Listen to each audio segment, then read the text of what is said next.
Assalamualaikum warahmatullahi wabarakatuh. Perkenalkan, nama saya Ega Gilang Maulana dengan NIM 2453639 PN 18998 dari Prodi Manajemen Sumber Daya Akuatik angkatan 2024. Pada kesempatan kali ini saya akan mempresentasikan materi tentang definisi, struktur, dan keterkaitan faktor biotik dan abiotik pada ekosistem mangrove. Ekosistem mangrove merupakan salah satu ekosistem khas daerah pesisir yang tumbuh di wilayah pasang surut air laut dan muara sungai. Vegetasi mangrove tumbuh di daerah berlumpur dan memiliki adaptasi khusus untuk hidup di lingkungan asin. Ekosistem ini menjadi peralihan antara darat dan laut, serta memiliki peran penting dalam menjaga keseimbangan ekosistem pesisir. Ekosistem mangrove tersusun atas dua komponen utama, yaitu faktor biotik dan abiotik. Faktor biotik meliputi semua makhluk hidup seperti tumbuhan mangrove, hewan yang hidup di sekitar akar dan daun, serta mikroorganisme pengurai.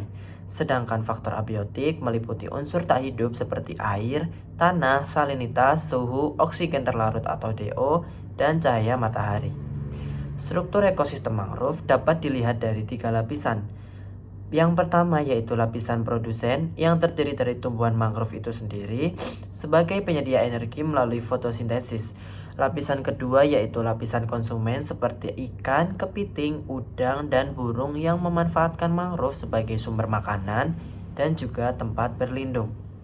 Yang ketiga lapisan dekomposer yaitu mikroorganisme seperti bakteri dan jamur yang menguraikan serasa daun dan bahan organik menjadi nutrien yang berguna bagi tumbuhan.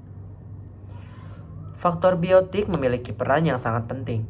Tumbuhan mangrove tidak hanya menghasilkan oksigen, tetapi juga menjadi habitat penting bagi berbagai jenis hewan.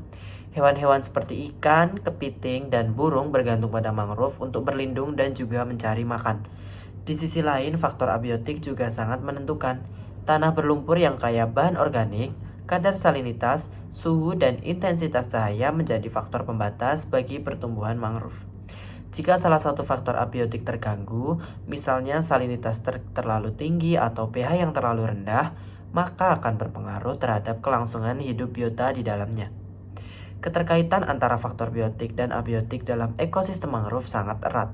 Contohnya, tumbuhan mangrove menstabilkan tanah dan mengurangi erosi pantai.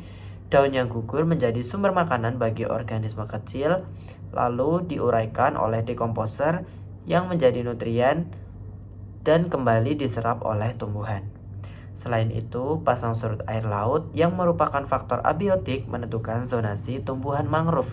Spesies tertentu seperti Avicennia tumbuh di bagian depan yang sering terendam, sementara Rhizopora tumbuh lebih ke dalam. Selain peran ekologis, mangrove juga memiliki manfaat besar bagi manusia. Akar mangrove mampu menahan abrasi pantai, menyerap karbon dioksida, dan juga menjadi tempat pembesaran ikan, udang, dan juga kerang. Banyak masyarakat pesisir yang bergantung pada ekosistem ini untuk perikanan dan pariwisata berbasis ekowisata. Dengan demikian, kelestarian mangrove bukan hanya penting bagi ekosistem laut, tetapi juga bagi keberlanjutan ekonomi dan lingkungan manusia. Sebagai kesimpulan, ekosistem mangrove merupakan sistem alami yang kompleks di mana faktor biotik dan abiotik saling berinteraksi dan bergantung satu sama lain. Menjaga keseimbangan antara keduanya berarti menjaga keberlanjutan sumber daya pesisir dan juga laut.